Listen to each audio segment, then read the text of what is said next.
Mundim. Você, ouvinte, internauta da Itatiaia, também pode participar, mandando a sua opinião pelo nosso chat no YouTube. Você vai ao nosso canal, faz a sua inscrição, ativa as notificações, ativa o sininho, você vai ser notificado a cada programa que começa e você dá o seu like, dá o seu joinha e participa do nosso chat.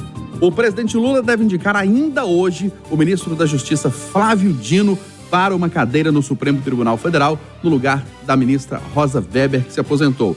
E indicar também Paulo Gonet para o comando da Procuradoria-Geral da República. Ele vai suceder Augusto Aras. Edilene Lopes, aí dos Emirados Árabes, qual é a sua avaliação? Uma boa escolha de Flávio Dino para o Supremo e Paulo Gonet para a Procuradoria-Geral da República? Lula deve fazer essas indicações, confirmar esses nomes antes da viagem dele aí para essas terras. Ele vai para a Arábia Saudita também. Você vai acompanhar a agenda do presidente na COP28. Boa tarde para você aí. São 3h43 da tarde. Boa tarde mais uma vez. Boa tarde mais uma vez, Eustáquio. Boa tarde aos debatedores, aos nossos ouvintes aí no Brasil. Bom dia a todos. Pois é, essa indicação do presidente Lula não seria nenhuma surpresa. Agora, o que nós temos que pensar é sobre o desafio dele daqui para frente, que na verdade pode ser uma solução.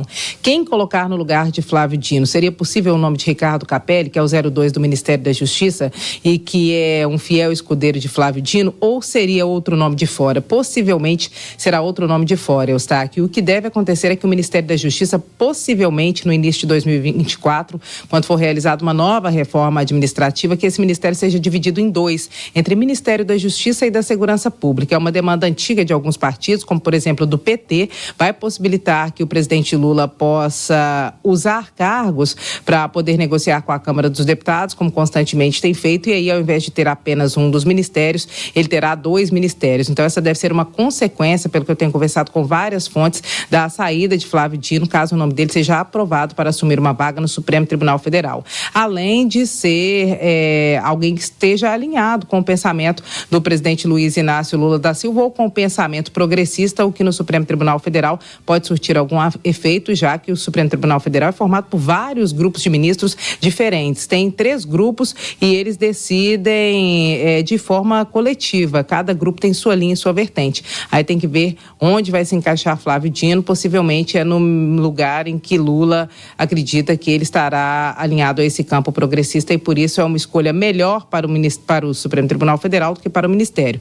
Lula já havia dito que tinha essa dúvida. Em relação a Paulo Gonet, também era um nome que já vinha sendo cotado. E qual que era o perfil que Lula procurava, de acordo com o que eu conversei com várias fontes?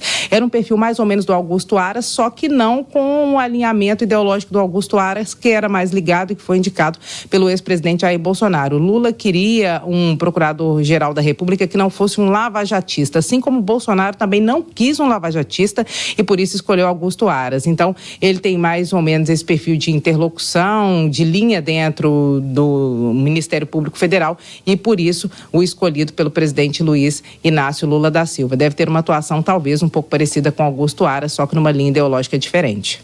Ô Rita Mundim, Flávio Dino, ele, em termos de biografia, ele tem um perfil político, né? Foi governador do Maranhão, já foi do PCdoB, já foi juiz federal, né? E é ministro do governo Lula. Paulo Gonet é oriundo do próprio Ministério Público. Qual é a sua avaliação? Bom dia.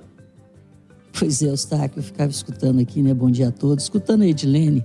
Então, quer dizer, parece uma nomeação cujo critério é essencialmente político. E nós estamos falando de um ministro do Supremo que tem que defender a Constituição e não fazer parte de um dos 3 grupos progressistas. Ele é parte por critérios técnicos. Esse é o problema do Brasil.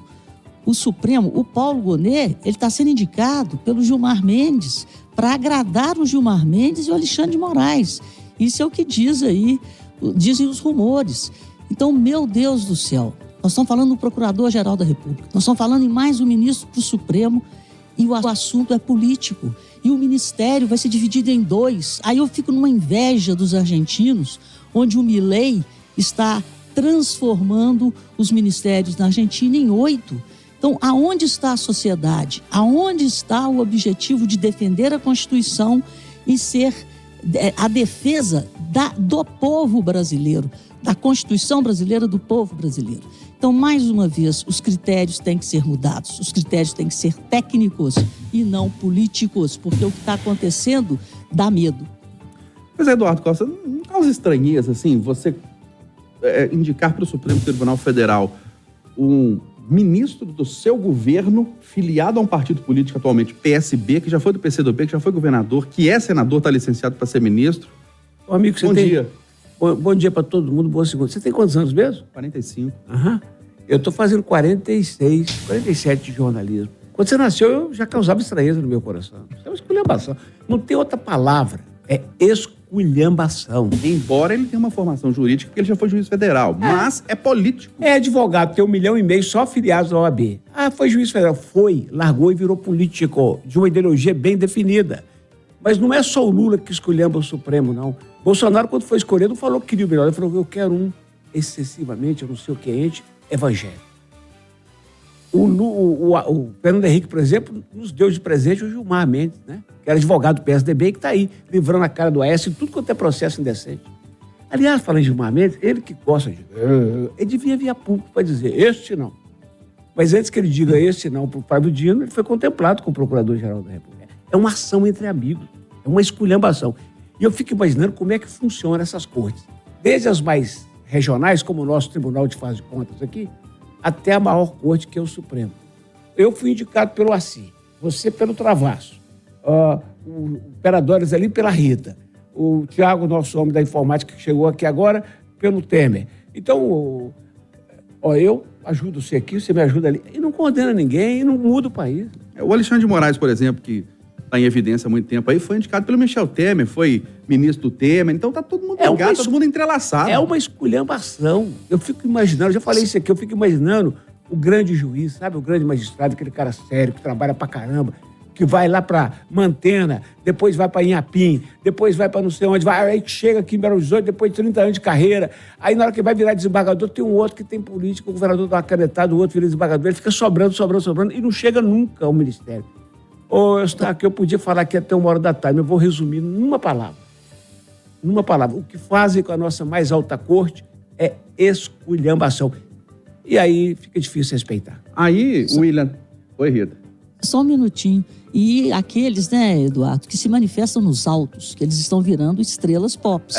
E a gente viu ontem na Avenida Paulista uma manifestação muito forte, muito grande, onde o povo ali pedia o impeachment do Alexandre de Moraes. Desculpa, eu tenho que falar isso, gente. Eu tenho que falar isso. Se o Supremo quer ser respeitado, não aceite. Os 10, os 11, diga assim, não, esse não aceitamos. Os 10 estão lá. Agora, se o Senado, alô Pacheco, você que está cada dia mais meu herói, essa é a hora. O Senado não aprovar, Eustáquio. Se o Senado não aprovar, não vira ministro. Mas aquela sabatina no Senado lá é para inglês ver. Mas quem sabe se muda. Ô, William Travasso, sem contar o tempo que os ministros ficam lá, o Marco Aurélio, o Celso de Mello, que saiu de lá recentemente, foi indicado pelo José Sarney, quando era presidente da República, e o Marco Aurélio Mello, que também saiu recentemente, foi indicado pelo Collor. Bom. E eles entram lá com 40 e poucos anos, ficam até aos 75. Parece até aquela musiquinha dos Trapalhões, né? Que a gente assistia no domingo, no final do dia, né? A gente já... Parece uma grande piada. Eustáquio, bom dia. Eduardo, Rita, aos nossos ouvintes. Você falou sobre o tempo de sabatina. O André Mendonça ficou cerca de 8 horas, Cássio Nunes 10 horas na sabatina, o Edson Fachin 12 horas. O questionamento, ele é simples, né? Está focado na sabatina. Eu acho que é aí que está a grande jogada. Porque a gente já percebeu que nós temos 33 partidos lá cadastrados no Tribunal Eleitoral. Pelo jeito, logo nós vamos ter uma nova sigla, né? Porque, na verdade, o tribunal está virando, sim, um partido político. Eu só quero saber quando eles vão filiar e vão concorrer a uma eleição ao cargo de presidente. De repente, eles vão conseguir fazer isso em algum momento, porque tudo está voltado para a política. Mas aqui é aquele jogo. Eu conheço a Constituição, eu vou mexer na lei. Fato é, Dino tem mais de 35 anos e menos de 75? Sim. Ele tem saber jurídico? Sim, ok. Reputação ilibada. Esses são os pré-requisitos para você se tornar um indicado. Cabe ao presidente escolher o nome. 27 membros, a votação é secreta e depois vai para o Senado, ele precisa de 41 votos dos 81 para ser aprovado. O cargo é vitalício.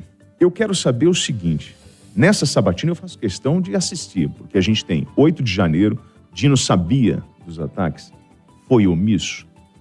Já foi questionado várias vezes sobre a visita dele no Complexo da Maré.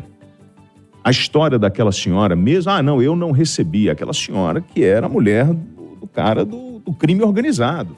Estava dentro do ministério. Então, assim, não dá para você colocar na conta dele, mas o senhor Dino é uma indicação política. E é muito ruim você enxergar o tribunal com indicações políticas, porque aí você vai julgar por ideologia, porque eu sou amigo do Eduardo, então a gente, vamos combinar, Eduardo, vamos votar aqui a nosso favor para a gente defender os nossos amigos. E a Edilene tocou num ponto importante, não ao cara da Lava Jato, porque o objetivo agora é desmantelar e caçar a turma da Lava Jato, é destruir tudo aquilo que foi construído, todo aquele escândalo nojento de corrupção nesse país, que nós vimos. E vão dizer que agora foi aquela força-tarefa montada para perseguir as pessoas. Pelo amor de Deus, pega as delações premiadas, conversa com o Delanhol, com o Moro e vê o que esses caras pegaram nas investigações, gente. Era o maior esquema criminoso do país.